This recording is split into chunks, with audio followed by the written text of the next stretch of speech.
Alhamdulillah kita bisa berjumpa kembali untuk yang kedua, membahas tentang sub bagian dari sistem reproduksi pada manusia. Hari ini kita akan mempelajari yaitu organ reproduksi pada laki-laki dan spermatogenesis. Untuk itu anak-anak, sebelum kita membahas tentang sub bab kedua ini, mari kita berdoa menurut agama dan kepercayaannya masing-masing. Semoga ilmu hari ini bermanfaat dan menjadi sukses dunia akhirat. Berdoa, mulai.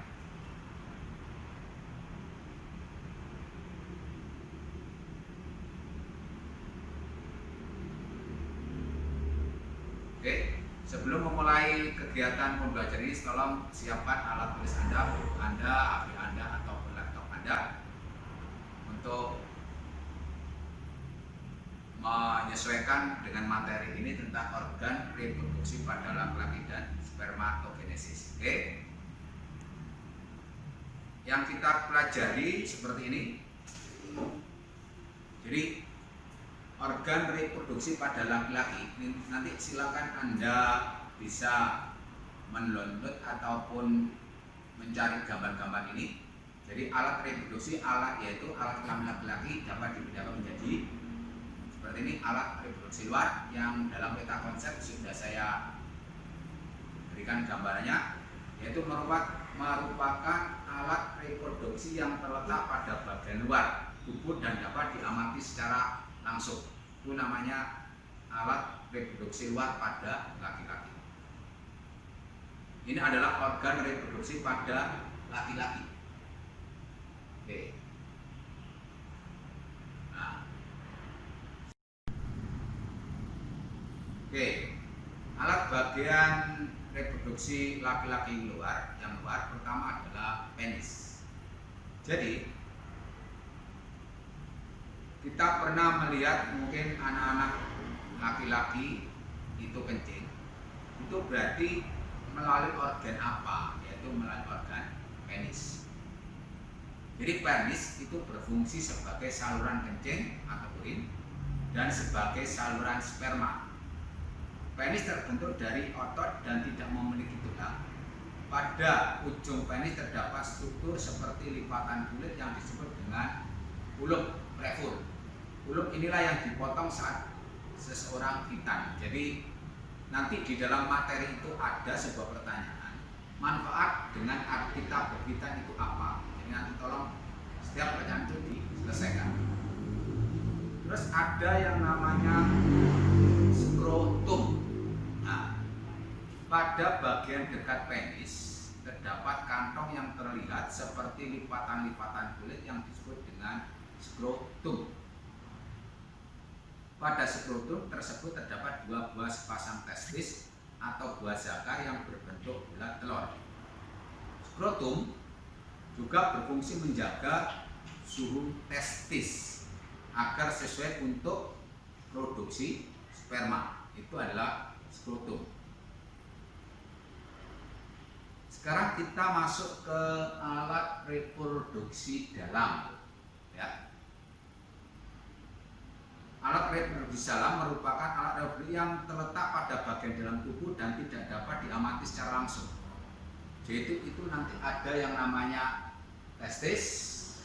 Jadi testis itu merupakan organ reproduksi yang berbentuk itu, ya, yang nanti di dalam itu ada hormon testosteronnya, dan ini merupakan menghasilkan sebuah sperma.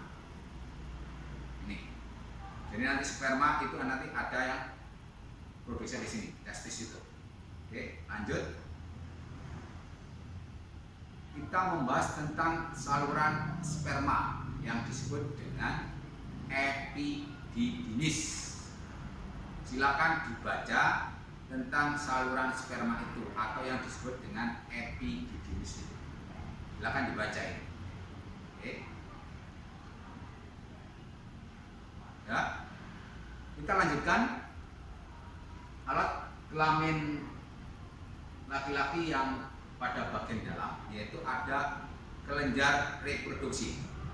Kelenjar reproduksi berfungsi untuk memproduksi getah atau cairan yang lainnya bercampur dengan sel sperma yang menjadi cairan mani atau semen. Oke. Nah, kelenjar reproduksi tadi itu nanti ada di dalam itu ada vesicula seminalis. Apa yang dimaksud dengan vesicula seminalis?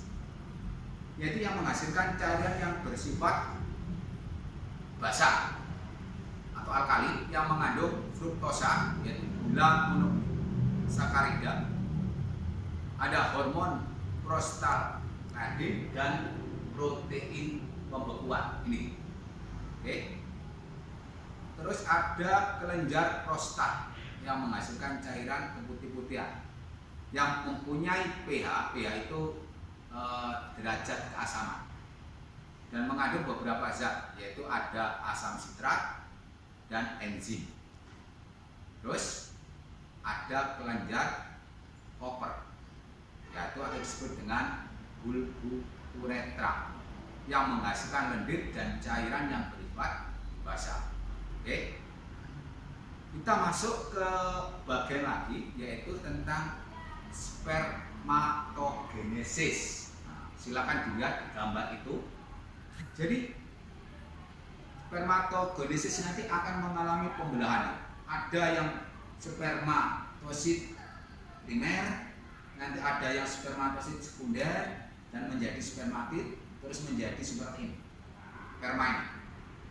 Yaitu apa yang dimaksud dengan spermatogenesis? Yaitu proses pembentukan sperma. Nah, pembentukan sel sperma terjadi dalam tubulus seminiferus.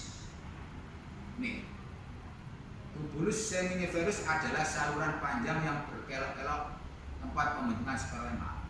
Kumpulan tubulus inilah yang sebenarnya struktur yang berfungsi membentuk testis. Itu adalah spermatogenesis. Oke. Sebelum kita mengakhiri, mari kita lihat materi dulu. Materi yang harus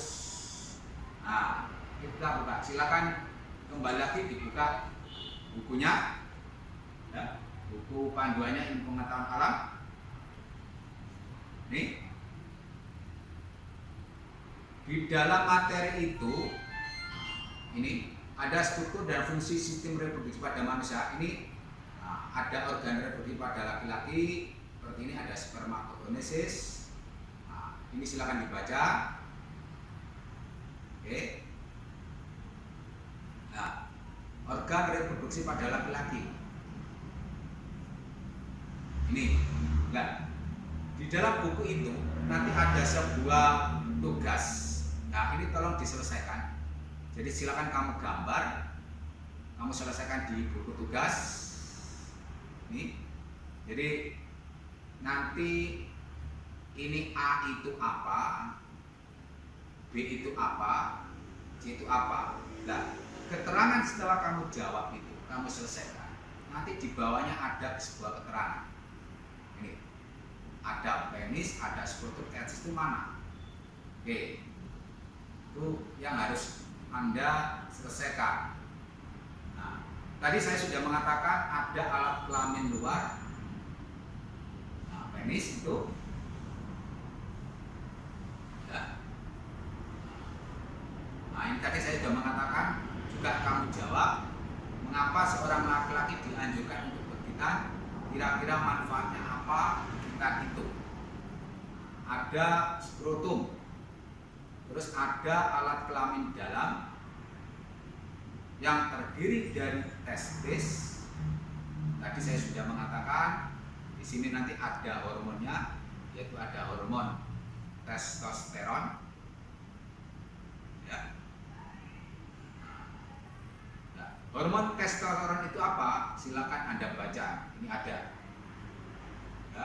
Jadi terutama untuk laki-laki, untuk fungsi itu ada sangat pengaruh sekali tentang hormon testosteron itu. Terus ada saluran sperma, ada uretra, ada kelenjar reproduksi, ada vesicula seminalis. Oke.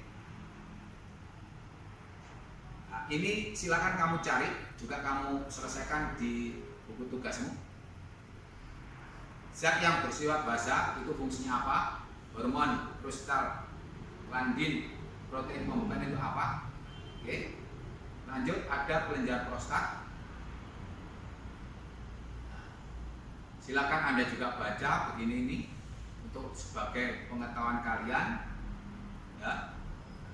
Ada yang namanya BPH. BPH itu adalah benign prostatic hyperplasia. Oke. Nah, ada kelenjar koper tadi. Terus, kita tadi sudah saya terangkan tentang spermatogenesis. Apa spermatogenesis tadi? Oke. Nah, inilah gambarnya dari potongan bintang tentang tubuh situ. Nah, di sini Kak, kalau ada seperti berpikir ini tolong diselesaikan mengapa sperma memiliki bagian kepala yang meruncing di bagian ujungnya. Apa fungsi bagian ekor dari sperma itu? Oke. Dengan demikian itulah materi untuk subbab yang kedua tentang alat reproduksi pada laki-laki dan spermatogenesis. Oke, silakan setiap pertanyaan ataupun tagihan itu yang harus Anda selesaikan dan Anda kumpulkan baik melalui WA maupun melalui Google Classroom. Oke, sampai di sini keterangan saya. Semoga ada manfaatnya. Kurang lebihnya kita akhiri. Wabillahi taufiq wal hidayah. Wassalamualaikum warahmatullahi wabarakatuh. Dan akan kita sambung lagi dalam pertemuan berikutnya, yaitu tentang subbab ketiga, yaitu reproduksi pada wanita dan oogenesis. Terima kasih. Salam Merdeka Belajar.